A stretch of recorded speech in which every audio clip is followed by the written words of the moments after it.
I got tired of waiting, wondering if you're ever coming around. My faith in you was fading when I met you on the outskirts of town. Oh, hello there. Do you recognize that song I just sang? Well, it's a lyric from a song titled Love Story by Taylor Swift. The song is about Romeo and Juliet. They have their own story, and that story is also being written in a book. Oh, right, book! Books have the ability to bring us into a new world and a different time. In a good book room, you feel in some mysterious way that you are absorbing the wisdom contained in all the books through your skin without even opening them. And a quote by Mark Twain. Assalamualaikum warahmatullahi ta'ala wabarakatuh. My name is Wan Aqil bin Wan Mohd Esa, a 16 years old student from Sekolah Menengah Kebangsaan Bandar Penawar. I am from a family of 5, which I'm the eldest of 3 siblings. I'm a Southern Tiger, which means that I hail from Johor Bahru Johor. In 2020, I joined an IQ NILAM contest and get the 3rd place. I have also joined foot marching contest and able to move on to state level. In 2022, I joined an article trailer competition. Recently, I joined a religious lecture. My hobbies include reading books ranging from storybooks, novels, comics, and various ebooks websites such as Literature Project, Goodreads, and Reader's Digest. I'm a die-hard fan for fiction-based stories. There are a variety of fiction-based stories out there, though for today, I will be focusing on a non-fiction book. Other genres intrigue me as well, and these include horror, fan fiction, thriller, fantasy, and action. Romance is just not my cup of tea. There are a lot of incredible and insignificant writers out there, such as Charles Dickens, J.K. Rowling, and James Joyce. But for this review, I will be talking about a book being written by Amy Newmark, Jack Canfield, and Mark Victor Hansen. Why these authors, you might ask?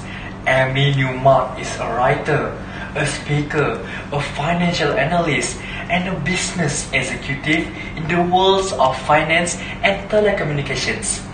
Amy is magna cum laude graduate of Harvard College, where she majored in Portuguese, minored in French, and traveled extensively.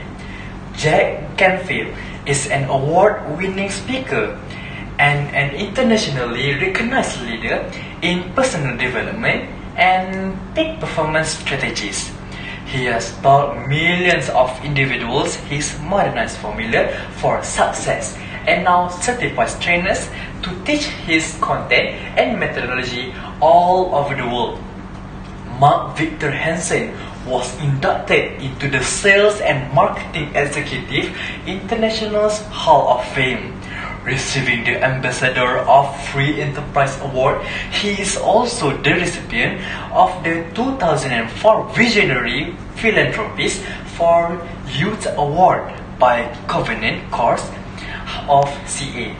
Ladies and gentlemen, I represent you, Chicken Soup of Soul teaches tales, including 101 inspirational stories from great teachers and appreciative students. This book is published by Chicken Soup for the Soul Illustrated Edition.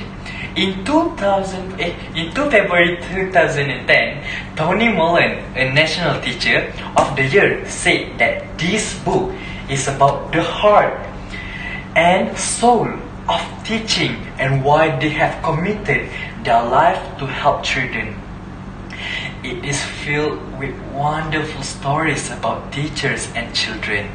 You won't be able to put down these stories about new and experienced teachers, tough kids, and sweet kids funny and embarrassing moments, amazing connections and relationships, and all the ups and downs of being a teacher today. This book is a great gift for new and experienced teachers, providing them a moral boost and the knowledge they are appreciated. The teaching industry has embraced this book, and more than half the stories are from celebrity teachers, including all of the 2009 State Teachers of the Year and 2009 National Teacher of the Year. There is a lot of buzz about this book in the teaching industry, and those teachers who don't receive it as a gift are sure to buy it for themselves. To read these 101 true stories by great teachers and appreciative students, with lots of laughs, poignant moments, and some tears too. In my point of view, one of the moral values I've gotten from this book is to value relationships as the key to a good life. For an example, if teachers don't constantly work to build positive relationships with students, then they are failing those very same students.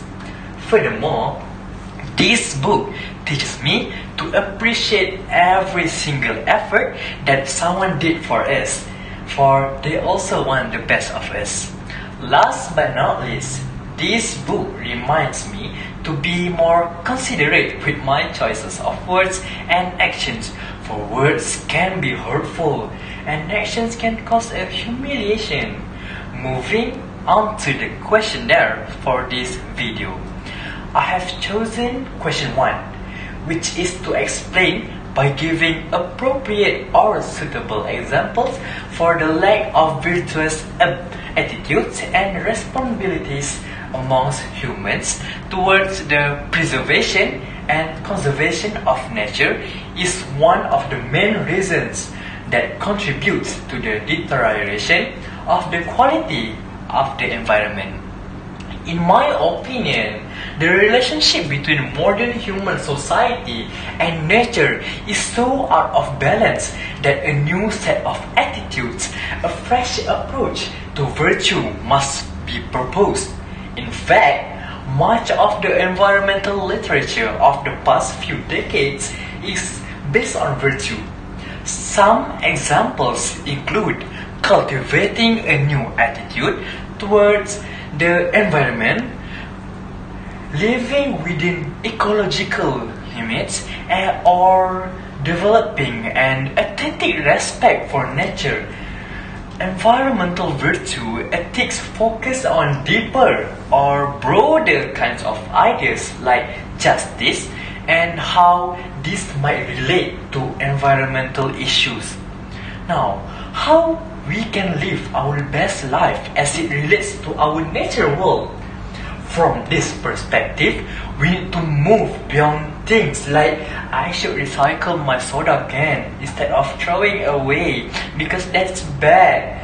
We need to develop a deep understanding of why recycling matters for the survival of Earth. Environmental virtue ethics tries to figure what someone with a very virtuous character would do in relationship to the Earth. Characteristically, this can give us a clue as to how we should act to better preserve our Earth. That is all from me now, and thank you for listening.